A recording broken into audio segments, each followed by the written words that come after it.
Hello, everyone.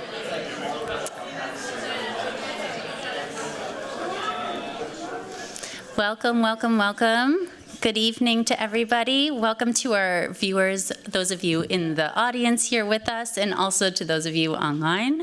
My name is Sarah Raffson, and I'm the Associate Director of Public Programs here at the GSD, and we're happy to see you. A quick reminder that we have live captioning available today for both of those of you in the audience here and also the virtual audience. Those of you in the theater with us can enable captions following the QR code on the screen. And for those of you at home, you can click the closed captioning icon at the bottom of your live stream window. If anybody needs help with that, we have someone in the AV booth at the back of the theater who can assist. And before we begin, I want to tell you a little bit more about the two upcoming events here at the GSD.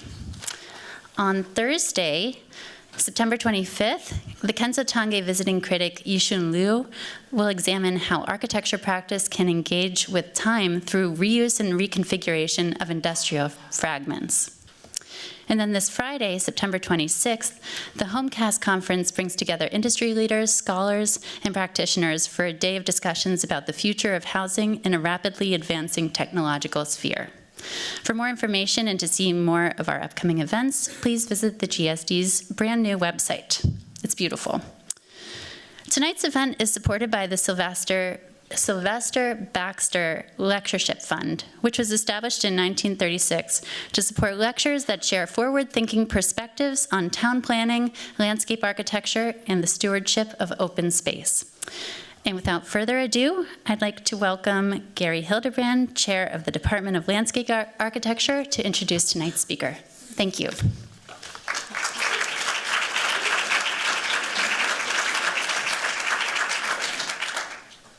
Good evening. Thank you, Sarah. Thanks to Sarah, Raquel, and Matt. They always pull it off in an amazing way. Feels good in here. It's a little different when your invited guests think they should bring stuff with them. But I like it. It looks like it's fall in Central Mass. It's still summer here in Cambridge.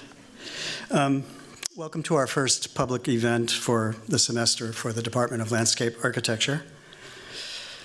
The school year has started with optimism and enthusiasm because in spite of immense worries over the summer about whether we would get our international students here in August, most of them got here without trouble. And I feel really grateful to be part of a welcoming and optimistic community because, we build this community, we steward it in spite of the division and cultural warfare that we see out there in the world.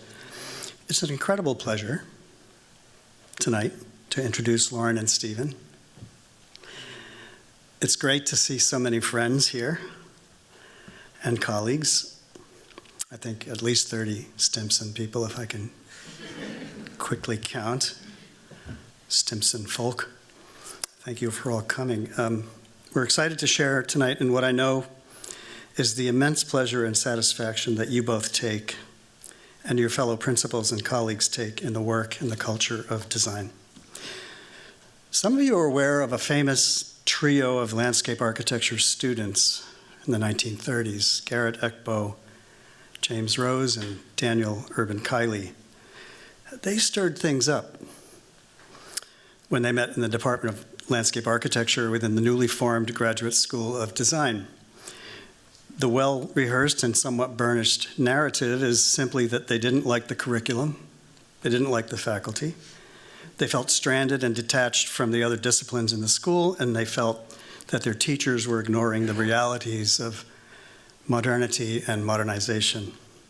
One of them left the program without graduating and became one of the most consequential landscape architects of his time or any time. That's Kiley. Another was expelled. That's Rose, though he managed to re-enroll a year later. How does that happen? Now, it's perhaps less widely known. There was another gang of three who pushed back on the department in the 1980s.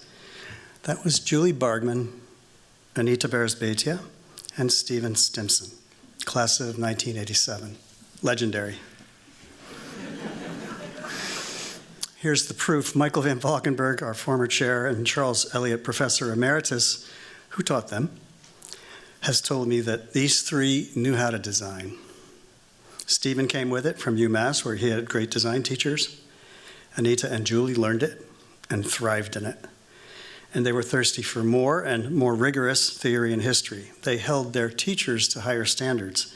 Michael says that their shared and demonstrated love of the field at such a young age lifted their entire class, and that the faculty hated to see them graduate.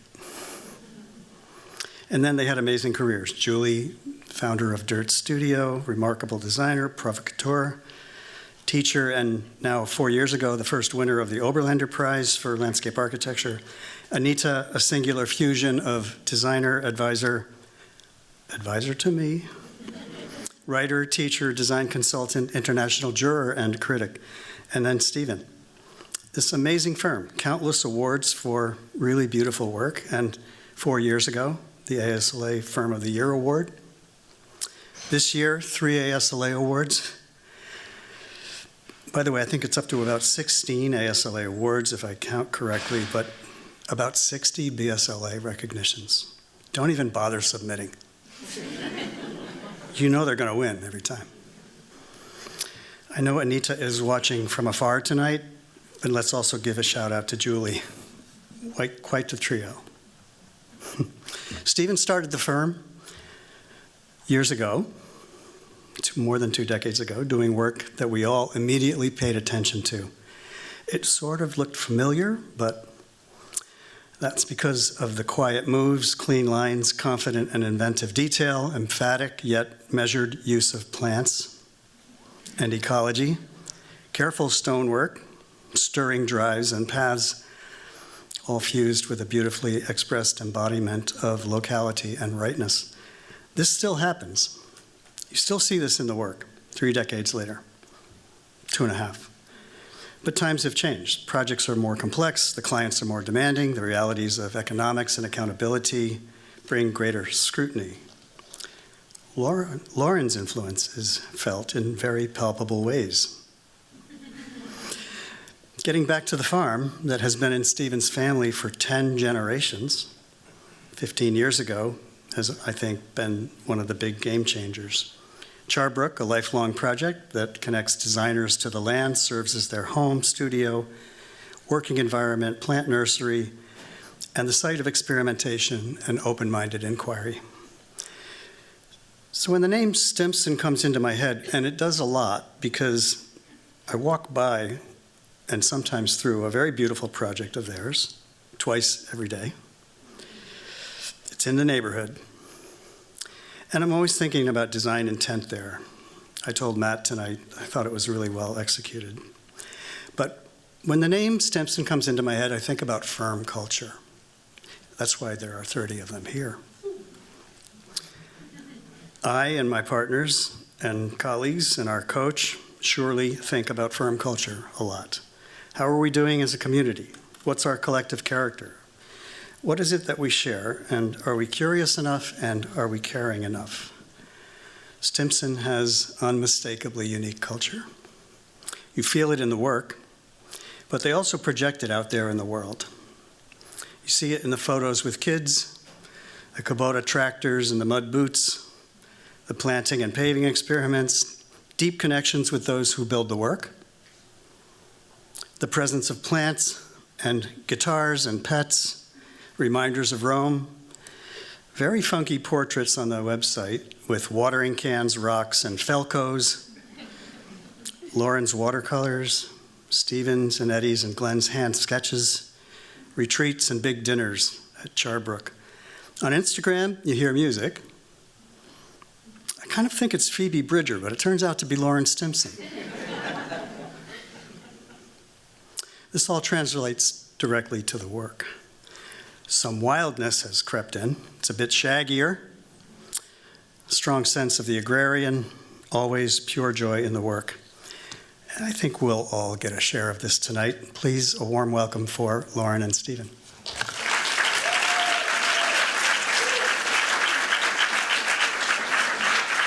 Thank you.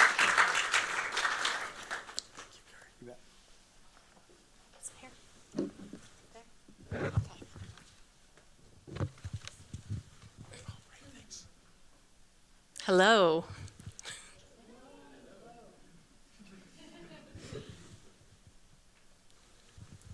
It's great to be here. It is great to be here. And We've never done this together. We're not going to sing, We are not going to sing. but I feel bolstered by the firm right in the front. I know. 4 rows, 3 or 4 rows. Nice to see all the friendly faces. If we misstep or you can't hear us, just raise your hand, holler out. We're pretty informal. This light is bright, but Matt, I think we can handle it. We'll get used to it. So let's see. I guess I will start and say that it is true there are a lot of people from our crew in the house tonight, which is wonderful.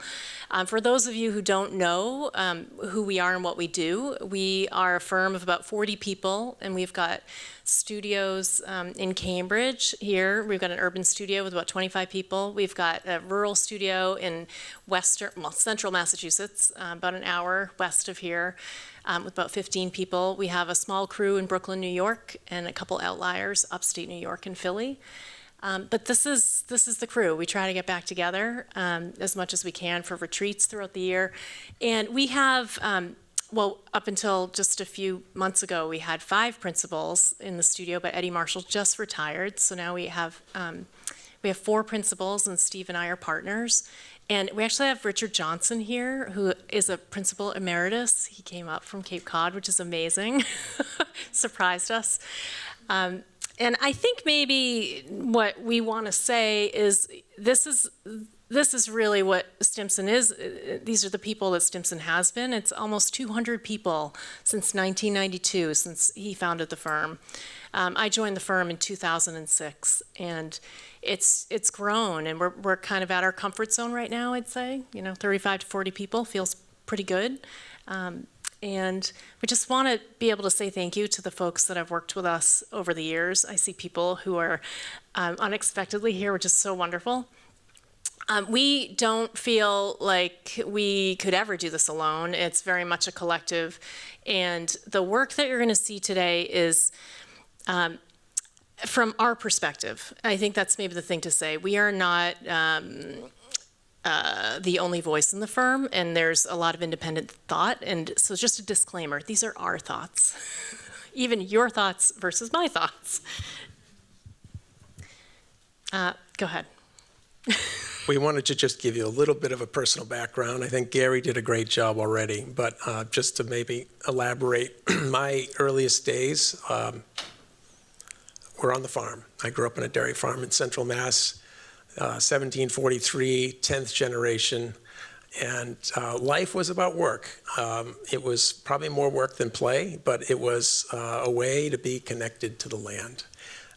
In between chores, we managed to have some fun, but that bond that was created by the years of working, either whether I was plowing or raking or cutting wood, milking cows, it became part of my DNA. And the rural life has always been part of my DNA. I did escape the farm, which I was happy to do by the time I was a teenager. And I went to UMass, where I had some really great professors, Joe Volpe, among others, with our design studio. And then on to, the chisel point lettering in 1979 or 82. These hand drawings, which I always loved to draw by hand as a kid, but I was really sort of solidified my love for drawing when I started to have to do mechanical drawing. And I think that just was my first taste of it, and I've been drawing ever since. On to the GSD, Gary gave a great synopsis of that, so I'll just add that I was here during a time when my 3 real big mentors were here. I mean, I can't imagine a better time, honestly, to be at school. Laurie Olin was the chairman. Michael Van Valkenburg was in his 30s, young, eager, an office of 2 or 3. I got to work for him part-time. He was a real force. And Peter Walker, the great Peter Walker, who really pushed minimalism and taught us how to pare down our work, how to get to the essence of what you're trying to do.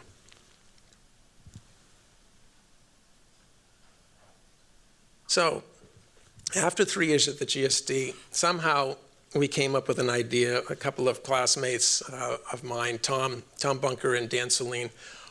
Instead of going out and working for someone, why don't we try to start our own office? Not so sure it was the right thing to do, but we decided in April to make up some letterhead, and we put our hat in the ring for a project down in Falmouth, Mass., which was a site plan project funded by the state. It was actually a $20,000 grant that the town received. Lo and behold, we actually got hired, even though we put together a cobbled together portfolio, which was mostly student projects. Our partner Dan was registered, so we had that covered. That was April, and we hadn't finished our studios. We hadn't graduated yet. These were the days when, of course, there were no cell phones. There was a payphone on every tray. And the phone would ring and someone would yell out, "Gary, your mother's on the phone," or, "Steve, so-and-so's on the phone." Well, I got the call one day, and let's just say it's a professor of mine who's on the West Coast, and he said to me, "Steve, we've got a lot of work. I think it would be great to get you out to the West Coast. You could learn a lot here." And I said, "Thanks, but I'm actually going to be starting an office with some classmates." And he said, "What?" And I said, "Yeah, we've decided to open an office, and we've got a project." "What?" "On Cape Cod." "Cape Cod?"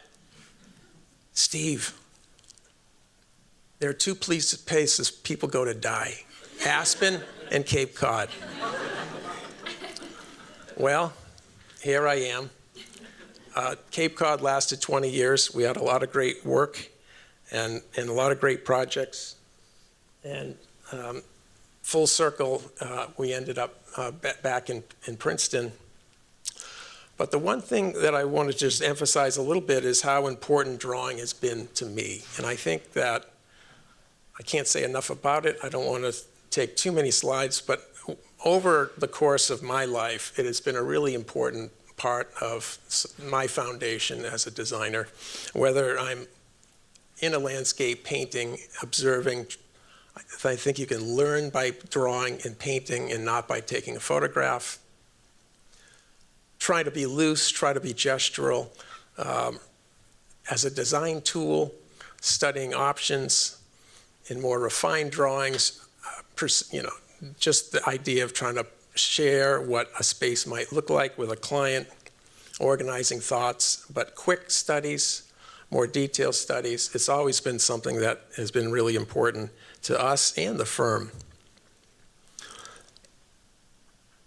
So I did make it to the Cape, and we started our practice. We got through our housing project, and that work dried up, and we soon started doing private gardens. This was in the 90s or early 90s. After 5 years, I moved on to my own practice. And the thing I always felt was important was the use of stone. I think it's just, again, part of my DNA, whether we were doing an enclosure or carving a space for a house or creating a podium to occupy. I was just fascinated with this material and how you could craft it. It could be loose, it could be tight, it could be cut. And that level of refinement really intrigued me. Craft also is all part of that. And the nice thing about these clients is that they could appreciate the craft, they could afford the high craft, and we were able to work with some really great designers, artists and fabricators, sculptors, and these are just some of the opportunities that we had. Good. Just a few images of how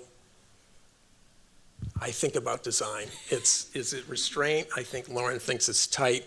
I do put a few plants in at the edges, but water and stone is really something that I'm captivated by.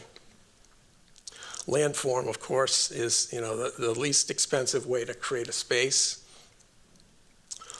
And then in this, I think this was a point where I started to maybe break out of the box a little bit. There is a forest grove that's coming into the background, but it actually still is a series of lines. In about 2006, we started doing a lot more institutional work. This is a University of Connecticut project, and this is really when I felt like it was really the first time I could kind of accept nature as this wild element, to put it in the center of a campus. And at the same time, I didn't feel comfortable unless it was in a box. So there's the box, there's the stone. It's a performative landscape. It's a very large bioswale that drains a lot of the area that we worked on. I think this is something that didn't convince you that there was enough wild there, right? Well, in 2006, my life changed and the firm's trajectory changed because Lauren joined the firm. And she's going to share a little bit of her experience and her background. So this is a little different. I think that you will start to catch on the title of our presentation probably couldn't have been anything other than this. And it's not to say that it's either restraint or wildness. I think you'll notice that for us it's a sliding scale of a dialogue that continues to unfold. So my history is that is very different. 1743 dairy farm, that's before the Declaration of Independence. This is 1969. My father was in the Peace Corps in the 60s, one of the first batch of folks to go over abroad. And my mother's from the Philippines, so they met there. He opted to stay a third year, and my sister was born overseas. This is them at the tarmac at the Manila airport, coming home to the United States, my mother leaving her country. So they arrived in '69, which was 2 years after the Supreme Court legalized interracial marriage amongst all states. So that gives you a little bit of the climate for what a mixed race couple and young family was about to reckon with when they moved to central Massachusetts, really, really small town that I grew up in. I'm 2 towns over from where Steve grew up in. So I grew up in the woods, in the hayfield, behind the house, very similar type of upbringing in the rural environment. I think what that gave me was a comfort level with landscape at a young age. I was very comfortable outside. I felt safe outside, and that just created, I think, a sort of nest egg for me as a future, defender of wildness. And I think my upbringing was unique. I never thought about this until I went to graduate school, and I'll get to that in a minute. But, I was a hybrid kid. My mom was from a country that I didn't go to often. Only a few times when I was a child did we go to the Philippines. I was lucky enough to go. I had half my family and identity was in another country, and I was basically being raised, sort of in a bubble of my father's culture in New England. On Sundays, I went to Iskwelahang Pilipino, which is a Filipino school in Newton, Mass. We drive into the city, go to that, and then during the weekdays, I would go to my white school. There was one friend I had that was my closest friend up until age 12. Her name was Wine T. Win. She was Vietnamese. We were totally attracted to each other because we looked alike. Kind of had the same identity crisis when we were young, and this shaped me. This shaped me as an adult, and I think as a designer, because I am someone who sees multiple perspectives. I do not have one grand narrative of this is life on a farm or this is life in a city. I see my perspective, my mother's, and my father's all at the same time. And I was lucky, like I said, to travel as a youngster. I went to Bates College in Maine, another rural environment, but I was exposed to a lot of things there. I was a theater major, I studied classical drama. I went to study abroad in Athens, Greece, which was very eye-opening. I spent summers in Montana at a dude ranch. I traveled across the country twice with a boyfriend, much to the dismay of my parents. And I had a lot of fun traveling as a youngster. This was, in the 90s. I worked here after Bates College. I discovered landscape architecture because I came here on a whim. I answered an ad for the Career Discovery Program director, and I got the job. I also was the assistant to Keith Ganoza, who was like awesome to work with. He became a good friend instantly. This was back in 99, 2000. So I worked here. I used to organize the things that Sarah and Matt helped with. Doug Cogger was like the guy I hung out with, lunch. And I spent a lot of time here for a couple of years, and I got to know students. The students there at the time, it was like Naomi Cottrell, Sherry Ruane, Chris Counts, Greg Dorlick. I remember the crew of that studio, MLA 1, MLA 2 student. They were awesome. And they completely convinced me to apply. They said, you know, your background in earth science and theater, set design, you should do this. And so I basically got an eye-opening experience just by working here. So I did apply. I applied here, and I applied to UMass. This is UMass Amherst, Connecticut River Valley, and I got into both places. And I guess this is kind of a pattern of my life where something presents itself and it's like, the obvious choice is this, but let's go down that other road. So I went to UMass Amherst, and it was a hard choice, but I went for many reasons, and I loved it. I loved every minute of it. I learned from incredible people, and I was there at an amazing time where something was happening in this profession that was not happening at the time that he was in school. We've talked about this many times. I think a lot of you probably take it for granted that, you know, you talk about ecology, social planning, all these unseen, intangible layers that influence the built design. Well, I was taught by design modernists, the same people that taught him at UMass, Joe Volpe, Dean Cardasis. Dean Cardasis studied with James Rose. I mean, he's like the director of the James Rose Center. So these are hardcore modernists with a capital M, physical, built form. You know what I'm talking about, right? Everything was about landform, topography, shaping space with the physical stuff that you could see. But what was happening at places like the GSD and other schools, and even some of my professors, ecologists, social planners, theorists, they were starting to poke holes in that, and they were thinking about what I would call postmodern narrative. Now, that's just me. I'm not saying it's like Michael Graves or any kind of architectural theory. It's the concept of something that resonated with me because I think about multiple layers. So all of a sudden, all the things I liked that weren't built, weren't seen, the non-physical, started to influence how I thought.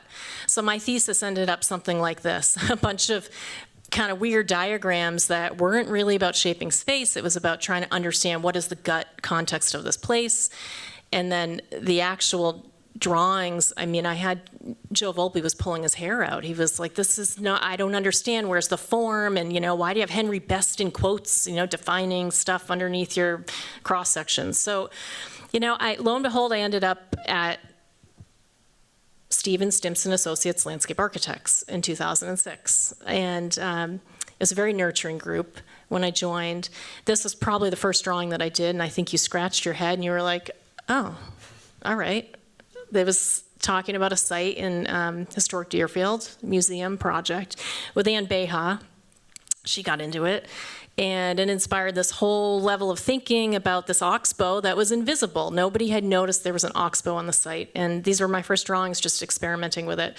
And I started to realize I have this interest in drawing the same way Steve does. And I have to work a lot harder to do perspectives like him. I mean, I honestly think there are like 3 people in the profession right now that can draw the way that he can draw. It's a phenomenal talent that he's gifted with. My drawings are analytical. They're a thought process and a graphic way for me to really think about how I explore design, how I get into grading. And I can't get into grading and material choices without doing the other kind of drawings. I think a lot of you probably can relate to that. So I also, like Steve, love a good sketchbook and carry that around whenever we travel. I think that it's a way for me to get to know a site and to remember things. These are some fast sketches from when we were in Italy last year. We were really lucky to be abroad at the American Academy. I love to paint. I find that measured drawings that I do in my day job are quite limiting for me as an artist. I don't feel completely fulfilled as a landscape architect, as just a landscape architect. And so I love to do other creative things like paint. And I love the way I can feel an emotion about a landscape through painting. So these are some of the things that I work through when I hit a rut in my day job. This is some of the work I did in Rome, collaging and putting together sort of a narrative about a park that I had fallen in love with and had some beef with because they were tearing down some trees and taking out some wildness. I have always been interested in foraging and being outside, as I said, as a young kid. This is me with like a pound of chaga that I found on a yellow birch tree right around the corner from our house. I mean, this is like $150 worth of chaga, if anyone drinks that. This is a pretty awesome thing to do. Get outside, look for mushrooms, look for things that are edible, connect to the natural world around you. I think that at heart, I'm like a naturalist, not just a landscape architect. You can't make this. I mean, you can try, and maybe it's amazing. There's a lot of amazing things. I mean, I love Teardrop Park. Who doesn't? It's incredible. But this, you cannot replicate. And I guess where I am in my world right now is I am tired of this. And this is hard for me. I mean, this was like my second job coming into this profession. Going to a site at the edge of Acadia National Park and seeing this kind of violent, construction is violent to the earth. This kind of awful destruction, and a client who's heartbroken. I had no idea that this was gonna happen. I didn't know the blasting would cause this kind of damage. Can you fix it? Look at the scale of the people. We're supposed to fix that? I mean, that's damage. So I guess I came up with, I think something I've been working on for a long time, even since graduate school, is like, where do I go to find the answers? And I go back to history. This is just an example, right? I'm just trying to give you the lay of the land. This is an example of going back in time and finding an earlier ecology that might have some sympathy and empathy for the site and look for clues to repair. And I think over time, my projects have, yes, absolutely are more wild than Steve's, but I always have a line in my projects and at every scale. And sometimes that line is curved, but the curve is still a representation of the human element. And I really strive for immersion. I do think that one of the biggest issues of our time is that people have lost their connection to wildness. And I feel like a defender of that. Okay, so that's us in a nutshell. We're going to go into something real quick. Core essence. What does that mean? This is a little touchy-feely. We tried to come up with a few things that we agreed were at the heart between us, things that are unyielding, that are defining for us as, I think, partners in life and at work. The first one is the rural landscape. It's where we live, it's all around us, and that's where we get our energy, and that's where we get our relaxation. It's gardening, growing our own food, raising heritage breed animals for food and fiber, having our kids be a part of that, but also wanting to share this with our firm and having that be part of the firm ethos and culture. We have gatherings on a regular basis where we do field trips and hay rides and walks in the woods to look for chaga and other mushrooms and talk about ecology and looking at plants that grow with other plants. I think that in school you learn about plants in a pretty simplistic way until Matthew was hired.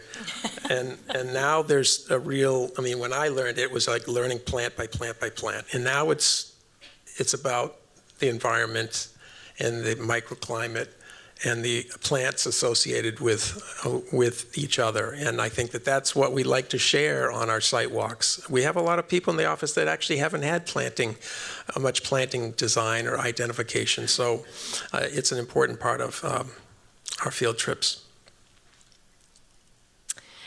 Studio life. This topic is what? This is the concept of being in person and being together physically and connected. We have obviously several studio locations and we love being together. We just thrive on personal connections and contact, sitting around tables and drawing, which then manifests into, the metaphorical water cooler conversations, the kitchen talk, having lunch together. We've really started to do that a lot, and it's a wonderful thing. This is an event that we had at the farm, but eating together, you spend more time with the people you work with than you do with your own family during the week. And it's important that you can connect and get along in a way that goes beyond just the work, I think. We try to integrate the stuff that is the other, right? The painting that I thrive on, the related creative pursuits. We try to inspire that. So when we have retreats, we do things like go harvest moss logs and stuff and build terrariums. We do indigo tie-dye. I mean, this year we've grown our own indigo. And Leland, our farm manager, harvested it, and we're going to tie-dye with our own indigo that we grew from seed this year. I mean, that's a big deal.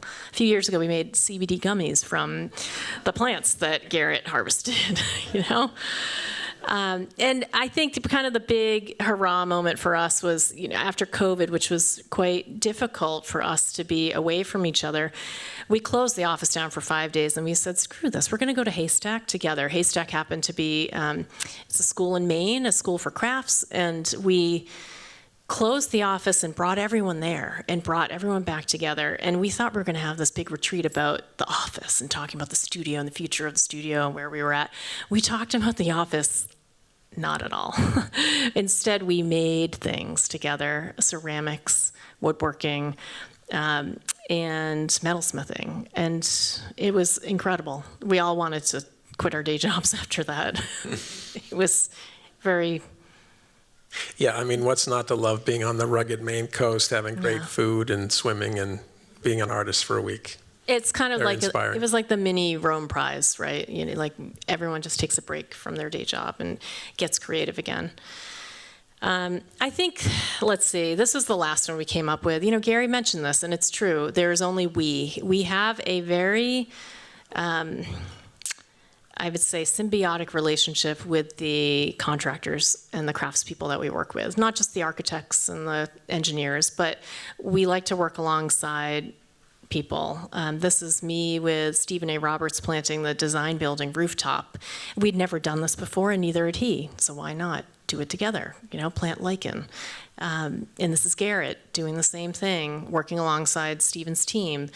And this is important to us, that nothing is ever, beneath us, and we learn from each other whenever we're working on these projects. We want to get 30-foot-long white oak boards. Let's go out to the Sawyers and figure out, can we actually get this done? And meeting these people, these craftspeople, especially in the rural landscape that we're in, is so influential. Steve has been a good mentor, I think, for everyone in our studio, especially me. He is the first person to get off the tractor and get on the ground and help contractors do things. This is us at the Florence Griswold Museum. We have the director emeritus here, actually, sitting in the crowd. This is us figuring out this detail with the contractors. I loved it, and it's one of my favorite memories. And these guys, we love working with them. We've done about 5 jobs with them. And when you have this type of camaraderie, it really makes the job better, because your work is only your work. You design it, you don't build it. These people build the work for, with you and for you, and you depend on them, and you depend on their ideas to help you solve problems. I love this photo. He's always getting into something. I didn't think that was in here. I'm sorry. I couldn't not put it in. It really, I did, and then I put it back in. There's something about this, right? And I mean, Megan and I just did this at the Reeve site the other day, where there was a problem with a water feature, and it was like, you got to get your hands dirty. What are you going to do? Like, pick up the phone, call the contractor, wait 5 days, or are you just going to figure it out? And I think that attitude of figure it out. We're smart people. We can do this. And get them on the phone with FaceTime now. I mean, I love this. This says something about attitude and effort and ability. Okay, let's keep going. Yeah, we gotta roll. Pick up the pace. All right, practice. So we're gonna talk about a couple projects. We are going to talk about, I think, one project. Let's see. This is Williams College in Western Massachusetts. At the time of this project, we were working together on this. That's why we chose it to talk about. Williams wanted a new quadrangle for the 21st century. There's a young, ambitious president who was there. We got hired to rethink this site, and it's about a 5-acre site. So Williams has a strong connection to the mountains, and Thoreau went there in 1844 and said, if every college was afforded to something like be at the base of a mountain, wouldn't it be amazing? And foretold and foreshadowed the connection, the deep connection between the natural landscape and the academic environment. The school song is the mountains. I mean, why have a school out there if you're not going to connect to the mountains? When we arrived, this was the connection to the mountains. There was a lone spruce at the south edge of a building that was going to come down. The college had the foresight to say, this building's going to come down. It's the old library. We put 2 Boland Sawinski Jackson, basically 2 sister buildings that were flanking it. So we quickly jumped into schemes. Well, you already have 8 quadrangles. Do we really need more lawn? So of course I said, let's do a forest. Let's do a forested landscape. Steve said, no, that's crazy. I said, we've got to have some space within it. We've got to, they're going to want lawn. This is the dilemma on every campus. It's in their DNA to mow and blow is the phrase, Mow and right? blow. I know, it's so uncouth. It's been a 30-year challenge to get landscape diversity on college campuses. It's really our mission because we do a lot of campus work, and it's a great opportunity. These are all drawings sketches. So we go from together. Like super wild to more tamed, and then we end up with some hybrid scheme, which is basically saying, okay, on the left there's a lot of grade change. There's actually marble on the site, which we discovered as we tripped over it when we were walking around the site, and they need some stormwater management. They need a big green space for graduation. So this is the hybrid sketch that prompted some of these processes in our heads and bring back the ledges, because actually the marble's everywhere on the campus. It's in every building foundation nearly. It's in a lot of the floors in the buildings, but it's not visible on the ground. It's under the ground, again, except for the one piece you tripped on. Literally. But we felt like, well, that's what we're going to reveal. We're going to reveal the geology of the site. We couldn't dig down because we needed to go up and we needed to stay level and have accessibility. So we added stone. So we added stone. It solved the accessibility issue. We wanted to have accessibility for the first time from the student center, the upper part of the site, down to this new library. And these are some of the concept sketches. We quickly went up to the Danby Marble Quarry, which is only an hour north, befriended the Italians who run it. It's a phenomenal place. We tagged a ton of slag, I shouldn't say slag, marble offcuts, and they were all remnants. This is so exciting to be able to go to this quarry. It is 1.5 miles long into a mountain. It's the longest, largest underground quarry in the world. That's the entrance to it, if you've never been. This was not what I was expecting. Incredible feat of humankind to be able to go into this mountain. So it was an awesome project. I got to work with my cousin, amazing, and Millie, who's at Sasaki now. Oh no, she's not Sasaki, she left. But this is a team. We just scratched our heads a lot on site. We designed it there. We did a lot of stuff impromptu in the field at the quarry. We had the paint can and we looked at the blocks. These blocks had fissures, so they couldn't use them for veneer. Right. Which is their big business, is the veneer of this, using this for veneer purposes. So we just painted what we thought we could do with each one of these blocks and then made a map.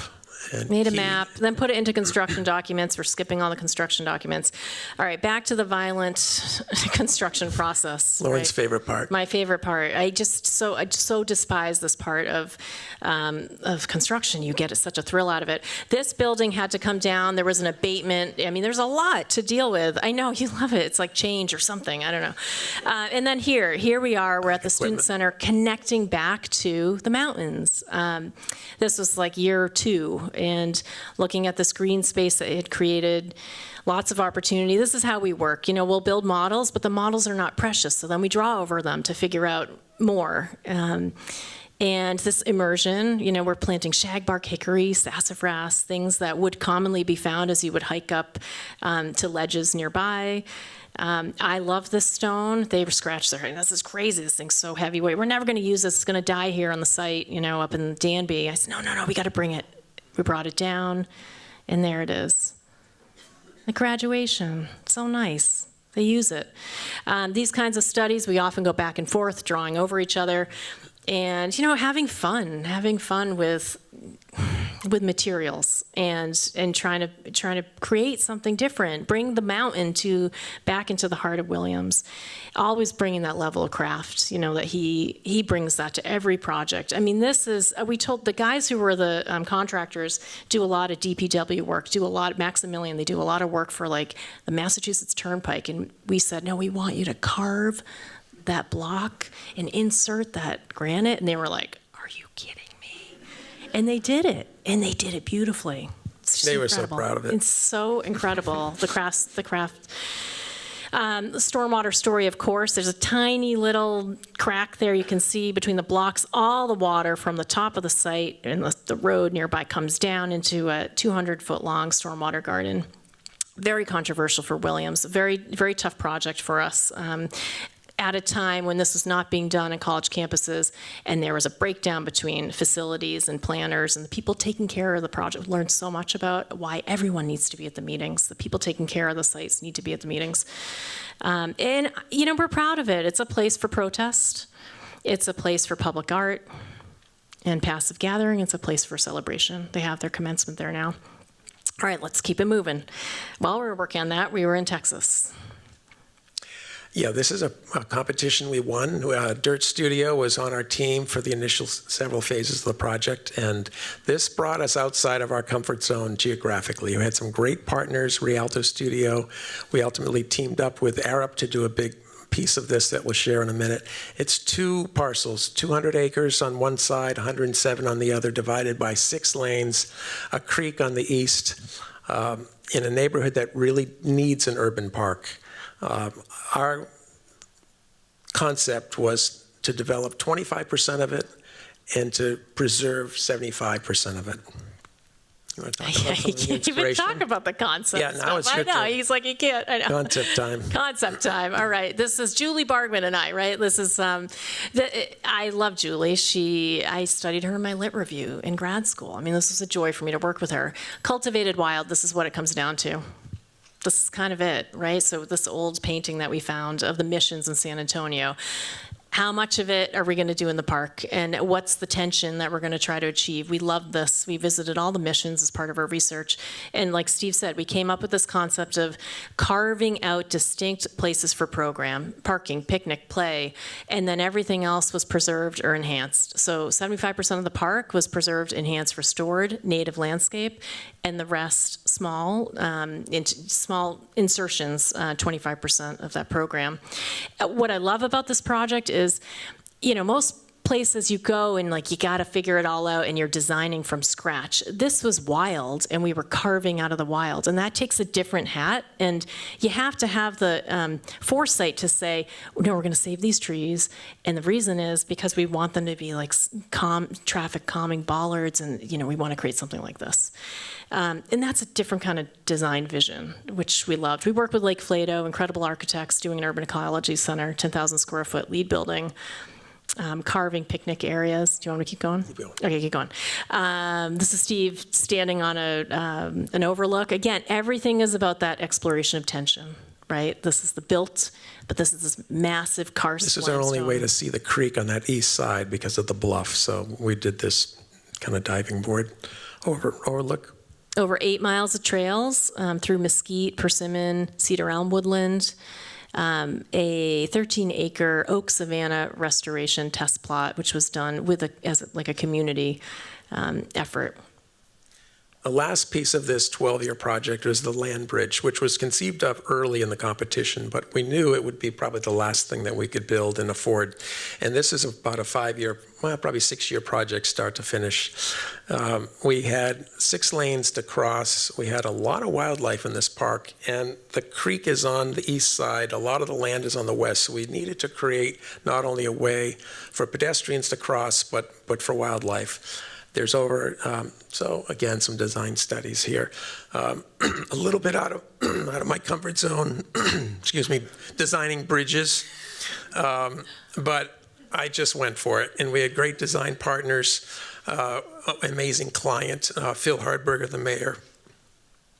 I think I'm getting our kids cold. I know. I'm sorry. You want me to go? Keep going. Okay.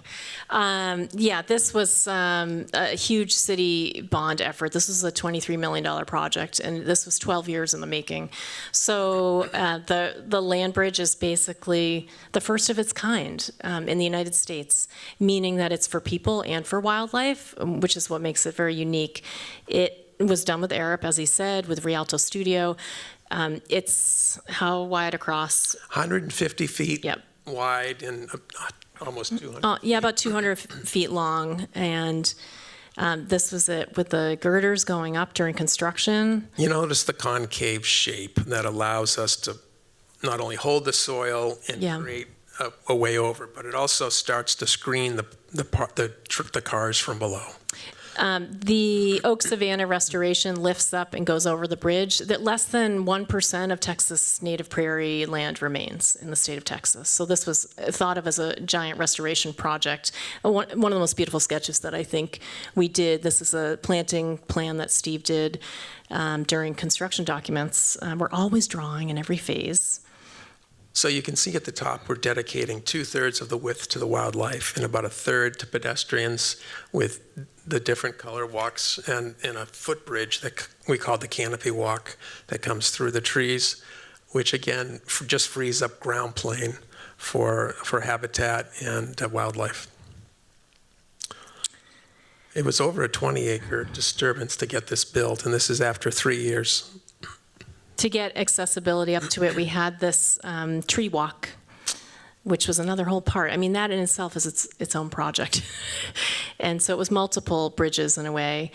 The wildlife impact has been so huge. In the first year, it was actually the first 7 months, every single documented mammal in the park had been documented with the wildlife cameras crossing the bridge, including bobcats and incredible thing. Like, look at the ringtail cat hunting.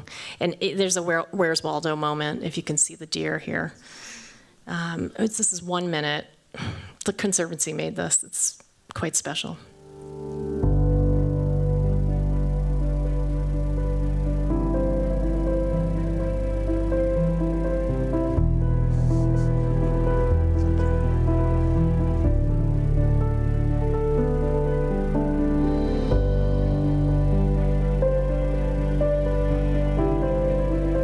We didn't pick the music. It's sweet though.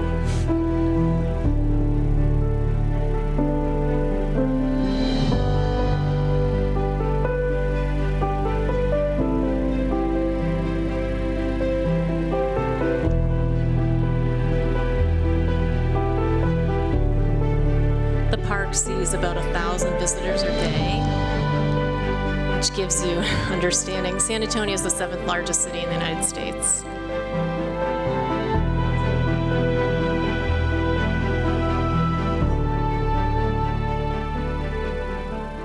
So you'll see now why it was so mind-blowing that we worked there for 12 years. And because this is where we live in real life. Central Massachusetts, an hour west of here.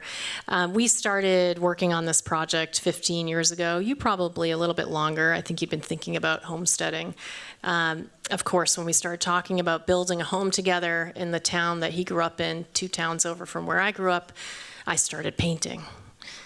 Steve started drawing. And he and his brother started ripping and roaring. And We wanted to bring back the pastures.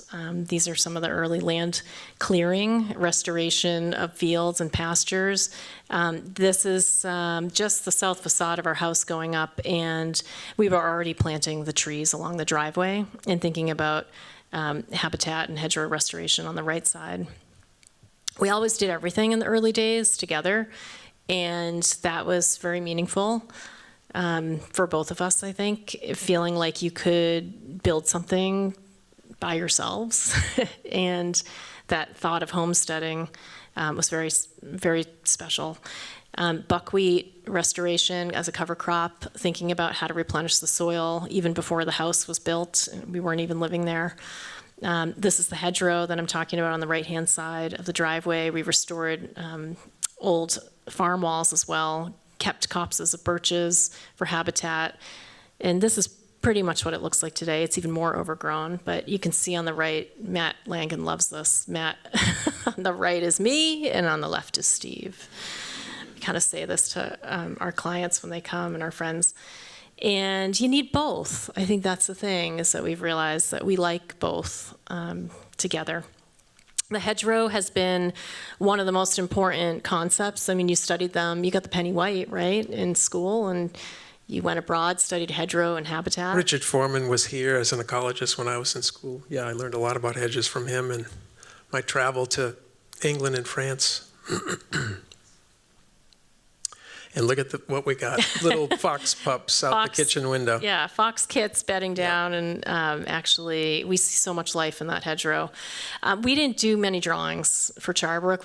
We simply don't have the time, and that's the great irony. We draw for a living, and we don't really draw for ourselves. We do quick sketches like this to figure out how to draw and build a water feature. Steve built this with his cousin during COVID. You can see this is the garden of lost materials. They get rejected on jobs when we misspecify things. And we, again, getting people to help in the studio. There's Kev here thinking like, are you kidding me? You bought this concrete burial vault and you want to use it for what? So experimenting with things that are unusual. It was $450. I mean, do you know how expensive that would be to form that? How thin the wall is, too. It's so elegant. Yes. So we're always trying to experiment with different materials. We think a lot about land stewardship, rotational grazing. We used to have milking Devon cows. Now we've got white park cattle. Really love testing different things. What's going to happen this year if you burn the perennial garden to the ground in March, and what will come back? And it's incredible to see what's in the seed bank. So we do a lot of this stuff. We do things we shouldn't be doing. This is a birch. Anyone know why this is dangerous to do with the fall color? Fall dig hazard. Nobody would dig a birch in the fall, but yet somehow we like to try. And they've thrived, We figured if you can just dig it fast, get it back in the ground. Same thing with American beech. We've had a lot of luck doing that. Experimenting with transplants quickly and getting them back into the ground, integrating people into the studio into this kind of experimentation. Moss logs, one of my favorite things, harvesting things from nearby locations in the woods, bringing them back as sort of little mini test plots. And our nursery, which has been in existence for about 2 decades, is about 15 acres now. And this is really our lab, right? This is where people in the studio get their hands dirty, learn how to plant whips, bare root, stalk, learn how to dig a root ball. I mean, this is the kind of stuff that is really nerve-wracking when you show up on a construction site and you don't know what you're looking at. And we try to help bridge that gap between contractors and designers.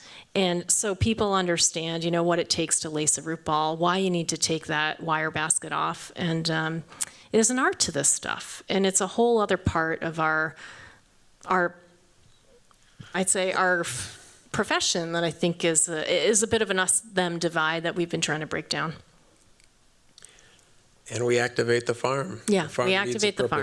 Yep. Yeah, without the dairy cows, we've got open land to use for different things. So in the early years, it was just us doing this. We're almost done, Gary. You okay? Okay, we're all right, we're good. In the early years, it was just kind of us inviting people from the studio to do this, having retreats seasonally. And then we decided to build a studio on the property, and this was a little bit crazy because our So that's kind of a commitment. It's a big commitment. So this is year 1 in construction, 2020. We already had the beech grove that was transplanted. That's all stuff we brought in. This is a passive house model, high performance building. We worked with Opal Architects.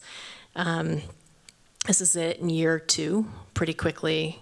Put it into effect with garden plots. I'd say, you see the one right behind up against the building, that's my plot. Steve's are the one right in front. You can tell the difference. I wanted a wavy boardwalk. He's, no, it's got to be a straight line. You got to do the straight line. We got all that wood from Jim Aaron. There's a straight line. I went and blurred the line. I walk over this every day. I love it. But I need this. I need this in my life. Our workload, as Gary and other practitioners in here know, is so dense and so intense. Any client-driven practice by nature is like you are, in some ways, it's out of your control. Your schedule isn't your own. And I need this connection to what I call wildness, right? The natural systems. And I like to, Leland the other day was like, do you want me to prune any of that back? I said, no, I like feeling it. It's okay. Experimentation, can you do joinery like this that typically is done at a very small scale? My father's a woodworker, shaker woodworker. You can't do that. I said, come on, Dad, check this out. And this is on the boardwalk. We've got a Grange Hall now. Grange Hall, historically in New England, is where people come together in a rural community, and that's what this has become.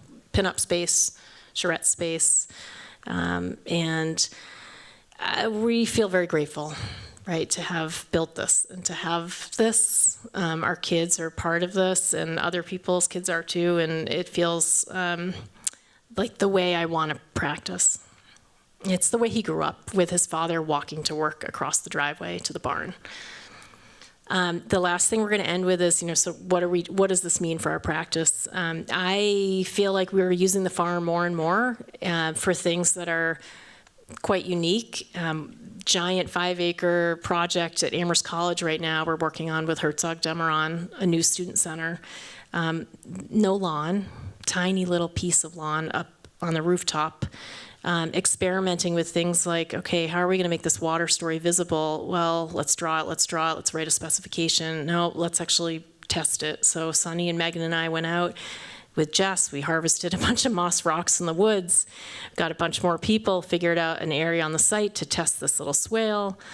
We went over to New England wetland plants, got some small plants, and lo and behold, this was a great, quick 4-hour exercise in one afternoon. It convinced the client to actually hire us to build a larger test plot so that Sasaki and Herzog Demeron could come over to the farm and actually see what one of these plots on the rooftop would look like. So we built this. We built it. There's a lot more people involved in this. It took us longer than we thought it would. But we did this mock-up of a roof garden experiment. We had the trees from the nursery, sassafras. There's Justin. A lot of people in our studio have past lives as masons and other things, working in the restaurant industry. And we love to get our hands dirty. So here we are building it. And here we are with the architects and the clients. And what I love about this, we made a lot of design decisions that day. A couple things here, we could go even deeper. That's me and 13 men. That's another lecture. What I love about this photo is that the guy in the right, the baseball cap, not the red one, the dark hat, that's Christoph. He's the lead architect from Herzog Demeron. He's done a lot of very important, serious work around the world. And the guy on the left with the white baseball cap is Kenny. Kenny's in charge of the grounds crew at Amherst. And to have them together at this meeting is the game changer for me. And it has changed the project and the success of this project. And I learned so much from that. I feel like I'm the only one talking. You're so good at it. Just keep going. Go. Last one. Okay, come on. You can do this. We're ending with this. Okay, guess which painting is mine? Tell me when you know. This was our time in Rome, and a chance for me to actually, even though I did work remote, I got out the watercolors, and I really I can't get out of reality very easily, but this is, in my own way, a way of understanding a landscape that I spent a lot of time in with our family on the bikes down the Appian Way. And, it was a 1 week painting. And then one day I wasn't really paying attention to what Lauren was doing because she was painting for months. And I turned around and I said, wow, that's kind of nice. That's not what you said. You said, what's that? What's that? Okay, that was the first thing I said. And you said, oh, are you done? I said, this is the Parco della Caffarella, and it's a gift to you. It's a memory of us with the kids on the bikes getting off the path, scrounging for all the things that we were foraging, and that we found all these amazing things, pieces of glass, and then we get back on the bikes, and then we get off again. And it was the same landscape. We painted the same landscape, and this was our response to it. And I think that is the message, right? I think the message is that you all have an identity inside of you, and especially those of you who are in school, don't lose that, right? And you don't need someone to teach you about who you are and how you feel and how you respond to things. So stay true to that and learn what you can. I mean, graduate school gave me the vocabulary and the knowledge of certain things in an academic way, but I feel like I'm the same person, and I think you're the same person. So just keep exploring. This is the time for you to do that. Push yourselves. Thank you. Yeah, an awkward Thanks, ending, we're a little but bit over, thank you, but- Gary. Thank you.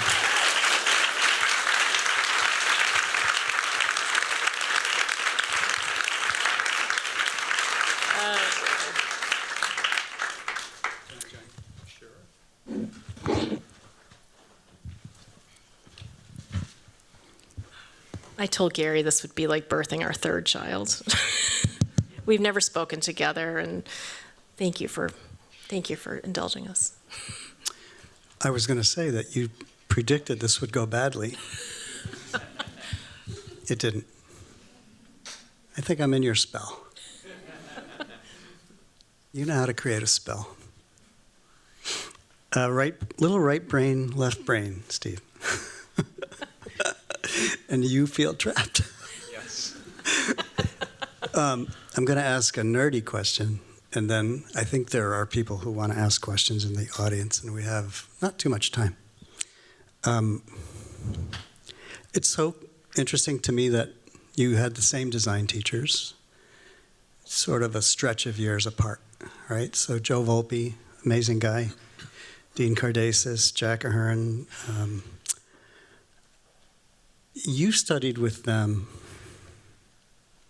when ecologists were advising conservation commissions how to deal with our projects. You studied with them after disturbance ecology had landed, and then the ecologists were on our teams. That's a really big difference. Also during that time, the scholars, mostly in Europe, but also in California, were telling us that the more than human world was the one that has real agency. And that's you. That's wildness coming into our lives. Like the epic part of that is that it's coming back at us because we wrecked it, right? That's the climate crisis. That's a reading of the climate crisis. But I find that you have those distinctly different influences from studying with the same people, and now you join it in this kind of amazing way. That's my nerdy thing. You can respond. I mean, that's a subject of therapy for us, to be honest, Gary. I mean, it's a really difficult thing, I think, to be. It's a difficult and a wonderful thing, right? Because we think so differently, but yet combined, our work gets better. And anyone here who works in the studio with us knows that it can be very uncomfortable. I mean, for us to have disagreements over design drawings, usually it's not just about the design drawings. It usually happens to be something related to something that happened at the house earlier in the day. And I mean, that's like the reality of this. It's the elephant in the room. This is not for everybody. But I think the point is, I often feel that Steve is a physical, he is I say modernist, I'm just going to drop that word because I'm in an academic environment and those words mean certain things to people here. And for me, I'm going to just describe it as it is for me, that he focuses on the physical, all the things he can see and touch and manipulate. And I tend to gravitate towards the non-physical, the invisible, invisible, right? Yeah, and all the intangible things that influence how I think. And there are times when he calls that post-rationalization. And I say, but I'm drawing that before I'm even starting a design. And he's like, oh, I guess you're right. I think it's the concept of people working from two ends of a sliding scale and trying to meet somewhere in the middle. I could go on, but I don't know if you want to say anything about this. I feel like together we do better work. And you've done your own work. I've done my own work in the firm. We've tried that. But it's when we come together, we seem to, it just seems to gel. And it's maybe hard to articulate clearly. But I do imagine that people have questions, so I don't want to keep going too long here. Don't want to go too far down the therapy route. Yeah. It's complicated. Okay. Let's have questions. I know this is a very engaged audience. I just want to say, by the way, before that I'm happy for the students in the room because I think the conversation that you quite explicitly shared, which is your lives, the conversation of your lives. I mean, more than half your time was spent on life story than on projects. Really? That's unusual. But I think we know why. Okay. Someone has a question. Anything. Who herds the cattle? Justin, who you've seen has worked very hard on all this stuff, has a question. Thank you. I hope this isn't too loaded of a question. It probably will be. I'm sure it is. The three landscape architects in front of us had designed acres and acres of Harvard's campus. And each one of you has a different approach to design here. I was hoping you guys could discuss how you approach design on this campus and then maybe give some, I don't know, real world precedents for students here to check out later. Thanks. It's interesting, Justin. I talked with the entering class of MLA 2s yesterday, and it was a beautiful summer afternoon, and they have a two-part afternoon together. They have, it's just the 8 of them, and Gareth Doherty, their teacher. And they all came in kind of warm, and Gareth was running late, and he was a little sweaty. I said, what's going on? They just walked over to Harvard Business School to look at the work that they had read in one of the readings of mine.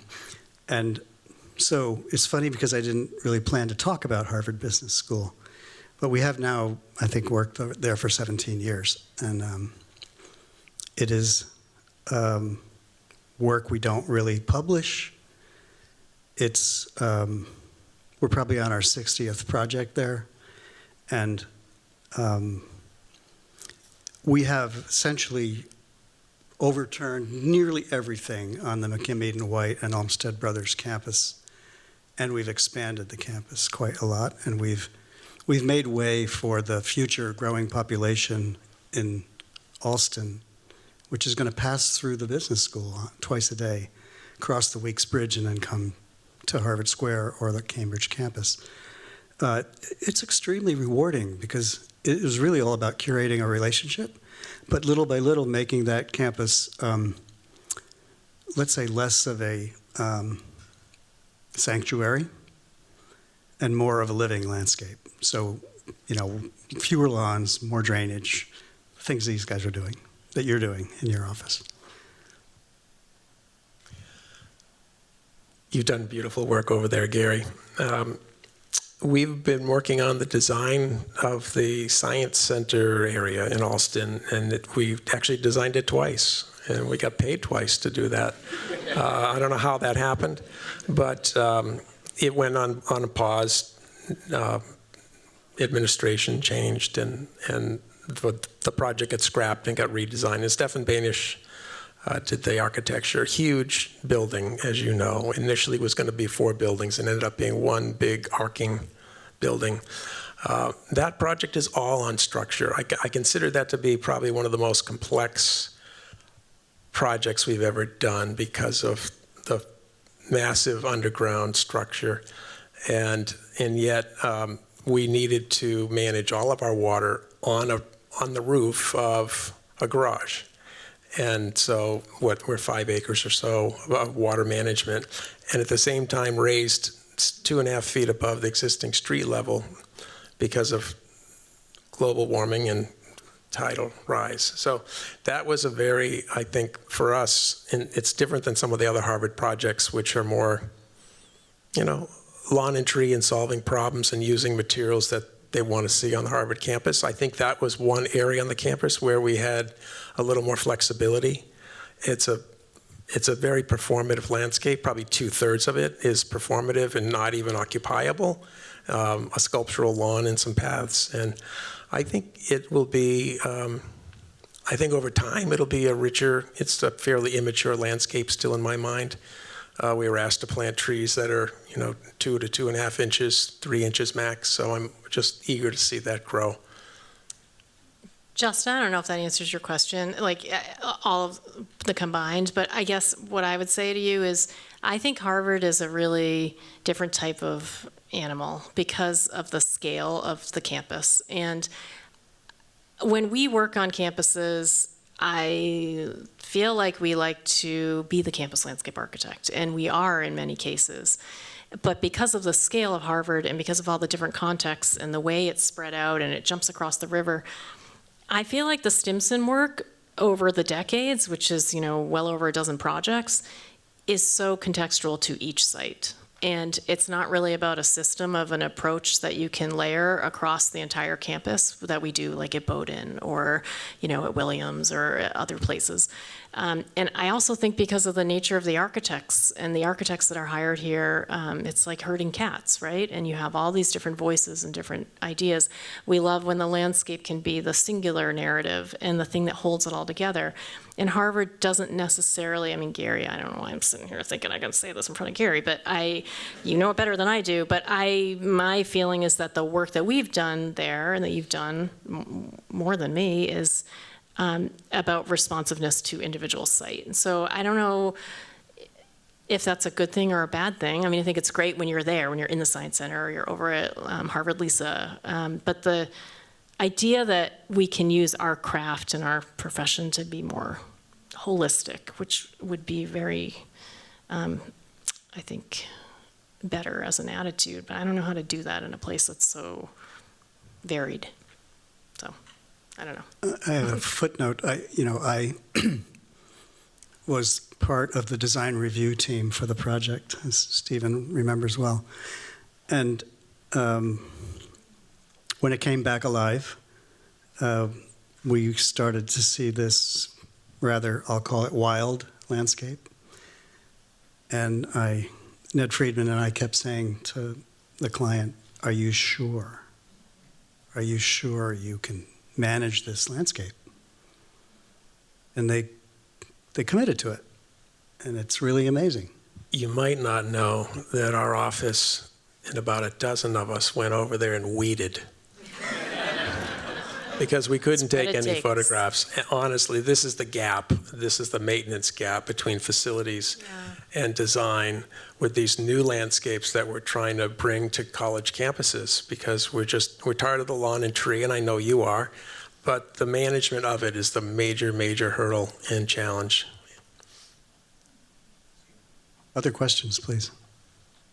Other than employees. True.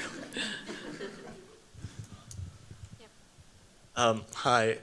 By some strange coincidence, I've spent the past couple of weeks studying Swiss hedgerows, for Anita's studio. Lucky you. And so when you mentioned that penny white, I naturally was very curious, and I was just wondering if you could speak a little bit about if your interest in hedgerows and kind of fed into your current practice in some way, or what the hedgerow means to you now versus maybe it did back then. I was so fortunate to receive that traveling fellowship. It was the second time I'd ever been on an airplane. And to go to England and France, I'd never been, and to study all aspects of as many hedgerows as I could see. I rented a car and drove several thousand miles, and mostly photographed, did a little drawing, but just amazed at the types of hedgerows there are. We can't get into that, but there's like 5 or 6 different types, right? The typology of the hedgerow, and I'm hoping you're learning about that and studying that. The hedgerow, as you know, sort of pound for pound or on a square foot basis, is where you get the highest biodiversity in any landscape. Is the hedgerow. So if you can put a hedgerow on every project, you're making progress. And we try to do that. And some people want a single species hedge. We don't prefer that. We try to push diversity. The thicker, the taller, the wilder and more diverse, the better. But I think part of me also wants some control on the form and how it defines the space. So, it depends on the project, but Lauren can attest that our house. That's why you love the hedgerow as a wild form, because a hedgerow is a row of plants, right? I mean, it's contained. It's still a line. I think that's why it's palatable for you. I mean, in a good way, right? You could come out and visit, because we've got clipped hornbeam, clipped European beech, monospecies. We put them in single row, bare root, like this big. They're very inexpensive to put in, and now they're 12 feet or more.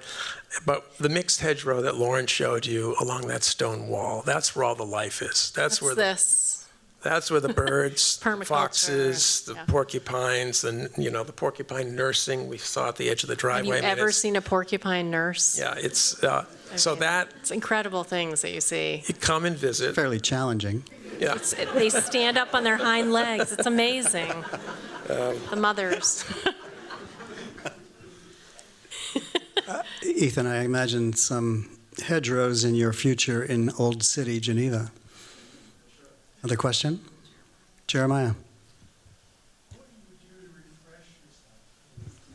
Oh. I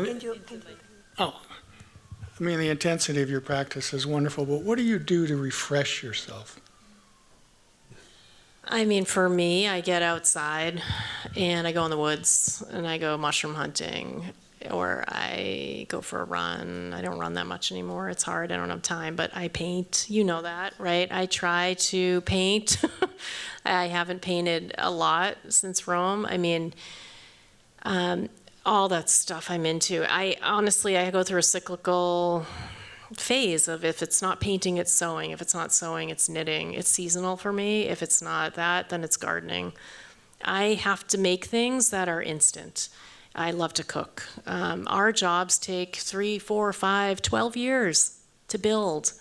I don't have that patience on a daily basis. I mean, I like instant, and I lament all the time, why didn't I have a restaurant? And he's like, you're crazy. I'm like, well, this is pretty crazy.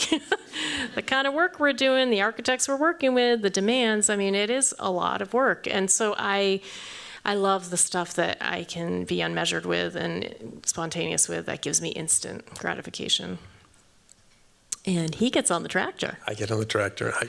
I do physical work. It's sort of, I do run, but to me, it's trying to make something, plant something, harvest something, fix a stone wall. I think the gratification of just making something that's not a measured drawing, and as a contrast to my daily routine. So, and I try to do that a little bit every day. There's something every day that I do. He also likes to build things, buildings, sheds, outbuildings. He likes to design buildings, as architects that he works with knows. He's worked with so many architects over the decades. Don't tell them. He's a closet architect. I mean, that's the way it is. And he loves to draw, so yes.